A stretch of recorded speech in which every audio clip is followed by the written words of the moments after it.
YouTubing friends. Yes, the time has arrived for the big reveal.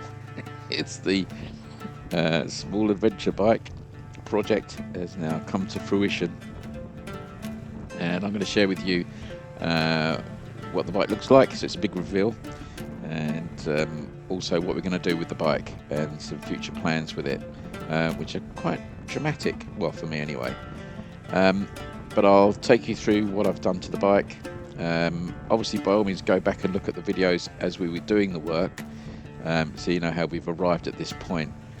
But I'm so glad I got out today, because the weather's been appalling, isn't it? And this is like the one sunny day again. I got so lucky, but it was cold this morning. But I'll show you the bike. There's some bits on the bike now that you haven't seen before. The wheels, tyres, and all that sort of stuff. Everything's bolted up, and yeah, I just thought you might like to see that. There's at least 2 or 3 subscribers that have been waiting for this moment, I hope. And the music that I put on gives you an indication of what's coming up for this bike. So it is going on a big adventure. And also I'm going to talk about, just briefly, I'm not going to preempt the episode, but I've been asked to review something. First time on the channel, how great is that? But it's tied to this bike. And the only reason I'm doing it is because of this bike. So I'll let you know what's happening with that. But it's a beautiful day. We're back at the church. I've not been to the church for yonks. I think it was the CB500X I came back here.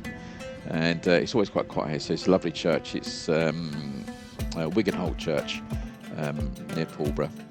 So I hope you enjoy the video. Last couple of seconds of music, and promise you there won't be any more after this. Well, until the end.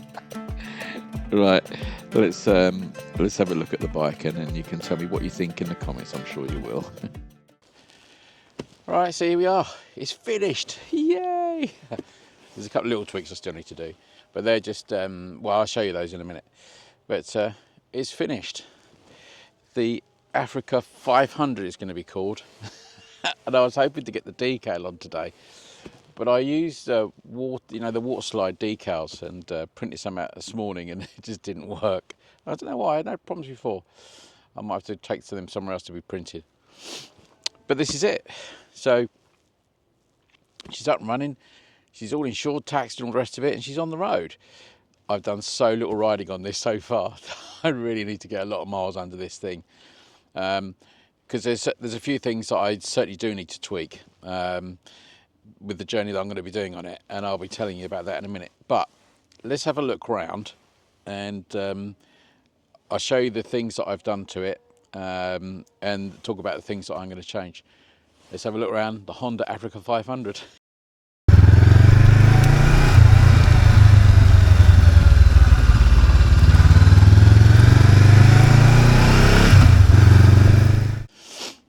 Right, let's start front to back. So, obviously the wheels are the most important thing. So we've gone gold.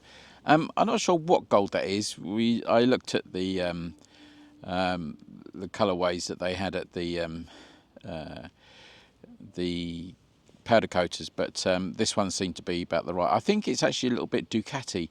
That there was a brighter one, but I just thought this was fine, and I thought it'd look a bit brighter once it was in a bike, which I think it has. So, my wheels are done, which is great. Obviously, we know that all the spraying that I did, the front mud guard, which was black originally, is now white, and I've put the blue and gold flashing on there. Paint scheme anyway. Obviously, I did the blue gold on there. We already had the red, which is already on here. But I added the blue, which is just some old spray paint that I had left over, and then the gold pinstriping onto that. And I did the same with the handguards. These are cheap handguards. I've added the screen. So this is a bigger screen than the original one. They sort of call it a touring one. It's a UK company, really heavy construction. But I have moved that once. Now, I found when I was riding it that I was still getting buffeting at the top of my head. And if you would have bent down just a little bit, it worked right. So I lifted it a bit, probably, a couple of inches, which I thought would be right, but it's still not quite right. So I'm not sure what to do about that. I'm trying to resist the temptation to put an additional screen on top, because I just think I'm not a great lover of those. I have got one which I had off an old bike, so I might have to try it and just see. But I really do want no buffeting on my head at all, because it's just fatiguing when you're riding.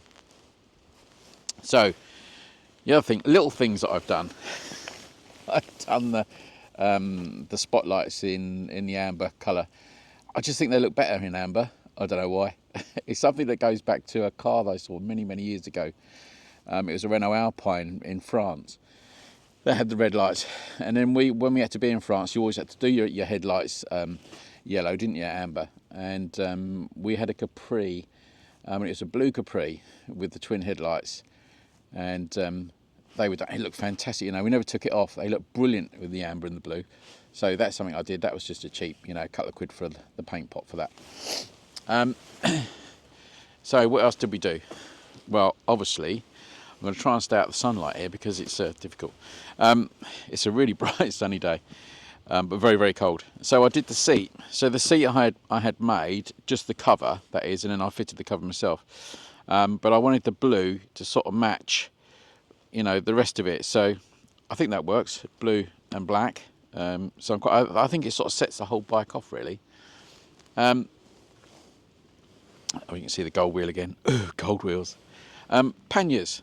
So I had the pannier racks. So the pannier racks, hopefully you can see those in the back there. You've got the pannier racks, and you can see an awful lot of gubbins and bolts and things on there. So I didn't want straps and everything going over the top of here. I just thought that was going to be a little bit frustrating. And although I wanted to be able to take the panniers off quickly if I needed to, but that was going to, trying to do it was a little bit awkward. So what I did in the end, so I'll show you this. I love my panniers, great panniers. So these just pop open. What these roll top panniers have got are inner waterproof liners which come out. They're just velcroed in the top there. So I can actually just take the liner out. If I've got all my kit in there, when I say kit, this is just going to be for clothing and stuff like that. So I could just pluck those out and pull them out. But what I did to secure the pannier, and I'll see if I can show you, bear with. So you might be able to see that. Inside the pannier, you know, missing out the liner, was this. So I put an aluminium strip in there and then bolted it to the pannier rack, which stops the material ripping, etc. So I just actually, you know, drilled a small hole into this material. This is actually thermal, and then that goes into the rack itself with butterfly clips, or wing nuts rather. So I can undo those if you want and just take the whole pannier off. It's not connected anywhere else. That big bolt you see there, what that's actually for is to take the weight off the pannier. I've added this U-bracket which sits underneath the pannier, so that takes the main weight of the pannier, so it's not dragging on the material where I've drilled and all the rest of it. So that sits in there. So that was a really quick, cheap option to do. No issue at all with that. So I'm pleased with that, and it means that the pannier itself is not flapping around at all. There's one strap that goes under the seat, which that one there goes under across there, to hold that side in. But other than that, they're just attached to either side. So really pleased with that. I've added the top box. Now, from the earlier videos, you see that I did have a top box on here. It was a Jivy top box. But, you know, I like a bit of style. So that top box just didn't really match the rest of the bike. So I bought this one. Now, I wanted a small top box. I didn't want anything big because you weight it up and it just makes the bike a bit of a pendulum. So this is only a 28 litre box. This box came in at, it's one of those, you know, buy now or make an offer. I think it worked out about £78 plus a bit of post, about 80 quid. So that's fine. And it's alley. It's alley. So it's a really nice box. And you've got pockets, you've got quilted stuff, and you've got pockets in there, and on the bottom. So it has a really nice bit of kit. And you've got the base plate with it, and it locks at the bottom as well. So you've got that, you can lock that, and you can take the whole box, takes seconds to take it off. Tyres, let's look at tyres. So I've Obviously I had new tyres fitted. I couldn't go with the other ones because, as I said to you before, they were absolutely knackered. But under the guidance, we looked when I had these fitted by Billy's, and you can see they're actually brand new. I haven't even rubbed the beads off yet. Under the guidance of Billy's, we looked at the different tyres, and this seemed to be the best sort of, not compromise, but just where we thought it was going to go. So this is the Bridgestone Batlax, and it's the intermediate, so it's the X41. So it's not the heavy off-road or the really light off-road, it's the one in between. And it's got quite a nice tread pattern on there. So hopefully that'll be good. I did have to have a new rear disc put on when they were doing the wheels, because the problem with having the wheels done is that you have to take the bearings out.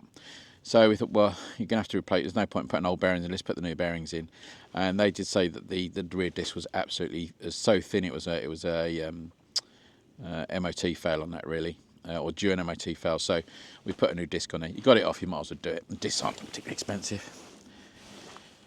So, and there's your front tyre. So nice tread pattern on there. They're not noisy on the road either, so they're quite quiet for the limited amount of running that I've done.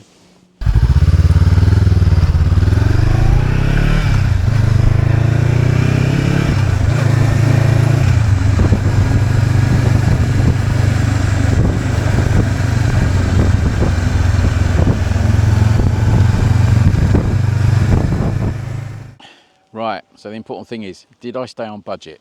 No, but not by much. So the original budget was £3,000, wasn't it? So that was to buy the bike and do the work that I wanted on it, to turn it into a proper little small capacity adventure bike. And I had about £450 left in the budget of the original 3,000, and in theory, all I really had left to do was the wheels and tyres. So the tyres came in at 275 fitted. Thanks again to Billy's. That price is available to anybody. And the wheels were 200. The thing with the wheels is we had to change the wheel bearings because you've got to take the wheel bearings out before you do the powder coating, so you might as well put new bearings in. So we did that. So that stood me in at £475. So I'm about £30 over budget there. So that's not bad. That's pretty tight. And that was without doing anything else, really. You know, not finding any unforeseen issues that I had. So what pushed me over the budget a little bit more? So we had fork seals to do. When we were doing the wheels and tyres, we noticed that the fork seals were weeping. So, I mean, the bike's been sitting for a long time. So we did the fork seals. That pushed me over the budget. We put a new rear disc on because when we took the wheel off, you could see that the disc was so thin, it wasn't really an MOT pass. So we had to replace that. And then I had the DID gold chain put on. Slight vanity having the gold chain because I wanted a gold chain. But, you know, it doesn't really matter. I'm doing a long journey with it. I don't want the chain to fail. Let's have a decent chain on there, a new chain, so that's good. So it's pushed me about 350 over budget, something like that, by the time I'd finished that. So, you know, not too bad. There was always going to be little things that I wanted to do. You know, I was pushing it pretty tight. I only had, what, £1,150 to play with the original purchase price of the bike. So I think we got there. I think we did get there. There are a couple of little things I am going to do, one of which strangely would actually reduce the budget, and I'll talk about that in a sec. So, and a lot of things I had anyway, you know, tank bags and bits and pieces like that, so I had those. Oh, and the rear box, you know, was about £80, which I fitted myself. So yeah, it pushed us a little bit over the top. But now we're done, what am I going to do with it? Well, firstly, I need to get some miles on it. I need to get some testing on the bike, make sure that I'm happy with everything. There's a few things I know I'm going to change. The mirrors are not giving me enough coverage. They're just on my shoulders. The screen I'm still not happy with. Although I've adjusted it, I'm still getting buffeted on my head. I thought that was going to cure it completely. I think I'll probably end up having to put the little additional screen on the top. I didn't want to do that. I'm not a great lover of those because they just interrupt your view a little bit. But I have got an old one, so I haven't got to pay for that. So I might stick that on and just see what that's like. The gear lever. I want a slightly bigger gear lever. I struggled. I just want something with a bit more purchase on it anyway. I've got to change the clutch lever. This has got this horrible adjustable clutch lever, and I've got some clutch levers I bought from the Arding Life Fair for like £1 each. So they're normal sort of Honda style ones, so proper big ones like on the brake. So I'll fit that before I do anything else. So yeah, but apart from that, you know, we've sort of, there's no big ticket items to buy for this bike anymore. All of that's now done, so I'm really pleased with that. So what we're going to do with the bike? Well, I built it for a reason, not just, well, partly for the fun of it, to see if I could do it, but for an actual purpose. So a little way off yet. So next April, I've already booked the ferry to France. So I'm going to be taking the bike to Northern Sahara. That's the idea, and I may yet go further than that. So in April, I will take the bike down to France, to the house in France. I'll spend the night at the house in France, just check nothing's broken and fallen off. And then ride down to Tarifa, which is near Gibraltar, and head across to Tangier. And I'll go from Tangier, I will head, if you're looking at a map, I'd head east. So not towards the coast in Casablanca, but I'm going to go the other way and head towards the Atlas Mountains and the back end of Morocco, heading sort of Algeria way and into the Atlas Mountains, head all the way down, and then I will cut across towards the end of the Atlas Mountains or the Moroccan part of the Atlas Mountains into Marrakesh. So that I'm going to give myself about 8 days to do that. I won't need 8 days, but I'm going to allow myself 8 days if I need it. Get to Marrakesh. Karen's going to fly out. We're going to spend a few days in Marrakesh and just tiddling around what we're going to do for a bit of fun. She's then going to fly back, and then I've then got the option. I can.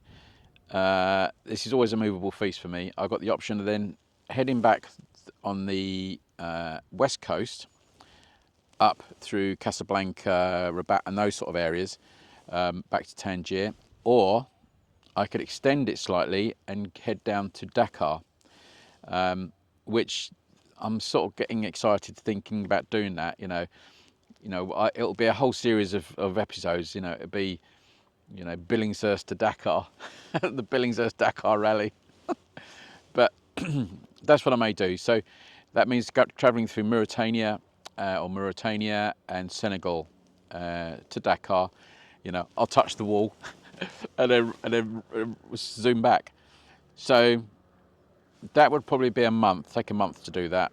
I think comfortably, but I'll look at the logistics of that and see how easy that is going to be to do. You don't need visas for those areas. You need a carnet, I think, so I'll get a carnet drawn up. But that would be the plan. So April's when it's all going to happen. But prior to that, I need to get some miles on this bike. I've had no miles on it. So I need to make sure I'm happy with how it rides, the comfort of it. Do I need to do something to the seat, add some more cushioning to the seat and stuff like that? Obviously do the screen. The mirrors, as I said, I've got to change the mirrors. I want more coverage. But there is one other thing that I am definitely going to change, which strangely isn't going to cost me any money, and I'm going to do a video on it because it'll be a review video. So lots of YouTubers have done a review of this unit, but I was asked, Aochi got in touch with me and said, would I like to review one of their units? And they said they had, I think it was the C6 Pro. It sounds like C6, doesn't it? C6 Pro head unit. So, which is similar to the Chiggy. And I've not really thought about doing any reviews of, it would be a paid promotion as such. You get paid if you sell any units for them and stuff, which I'll explain at the time. But I had been asked already by another company to do a review of a unit, and I said to that company, not having any experiences, the channel's pretty new, and I said, okay, yeah, I'm happy to have a look at it, but if I didn't like it, I wouldn't review it and I'd just send it back. I wouldn't give it a bad review, I'd just send it back. I'd just say it wouldn't be for me. They didn't like that, so they didn't send me the unit, which I suppose is understandable, but I thought that was quite polite, didn't you? Very honest. Anyway, Aochi got in touch a few weeks later, and said, would you like to review this? And they send you the unit, and this has got forward and rear facing cameras, but it's also got tyre monitoring. And this is where it all became really interesting. So I said to H, I said, well, look, I'm got this project bike which I've built, and I do run the Chiggy unit, but I don't have the tyre monitors. And you know, my thought was, well, if I had to buy the tyre monitors, that's going to be about £80–90. But I thought, well, their unit comes with all that, and it's of good value. I'm not preempting the review, by the way, but this is my thinking behind it. So you might as well be honest about it. And I thought, well, if they're going to send me the unit, and you do get to keep the unit, and I thought, well, that makes complete sense to me. It would be on this bike, and what I like about that kind of unit, and the same as the Chiggy, it sort of looks a bit stock. When you see them on, you know, on sports bikes and classic bikes, they don't look right to me. That's my view. But on a bike like this, where I've designed it, it starts to look stock. And there's a fantastic thing they've done for me on that unit, which I'm not going to spoil the surprise. But yeah, the unit is on its way. I don't know how long it'll take to come, but I'll do a review of the unit, and I'm going to look at it from my perspective in how it works for me with the cameras and all the rest of it, and the tyre monitors and stuff like that. So that'd be interesting. Look out for that when that comes up, probably in the next 3 weeks, I would have thought. Blooming weather willing, because I really need to get on this and do some riding with this. But anyway, watch out for that video. So there we are, it's done. What do you think? Does it look right? You know, it's done slightly on the cheap, and it was designed to be done slightly on the cheap. If I do get to Dakar and back, then I might say it was a really, really good project. If I only get as far as my house in France and it goes bang, then it wasn't a very good project, was it? But we shall see. So there you are. I'd like to have your comments, just what you think about the bike. And also about the trip. I'll do more videos about the upcoming trip, which will obviously be next year now. But I'd like to know what people want in a series of episodes like that. I've had some really nice feedback on the episodes from India, and people really enjoyed those. Although it's not quite the same thing, but it's somewhere else. What sort of things will be important to you in a video like that? Will it be how to book the ferries and how to get the locations and the accommodations and all that sort of thing, and things like the carnet and stuff? You want to know about that so you could replicate it if you wanted to, which I think might be what you might want to see. But yeah, let me know that, because that'd be on. But I will ask those questions again as we get nearer to the trip. Right, I'm going to go off and get some miles on because it's dry. God, it was cold this morning. It's like the coldest day of the year, and it was absolutely freezing this morning. But it's nice down in the sun. But I have got double thermals on today. Right, I'll see you again soon, everybody. And thanks for your comments and your watching and your subscribing. And ride safe. See you again soon.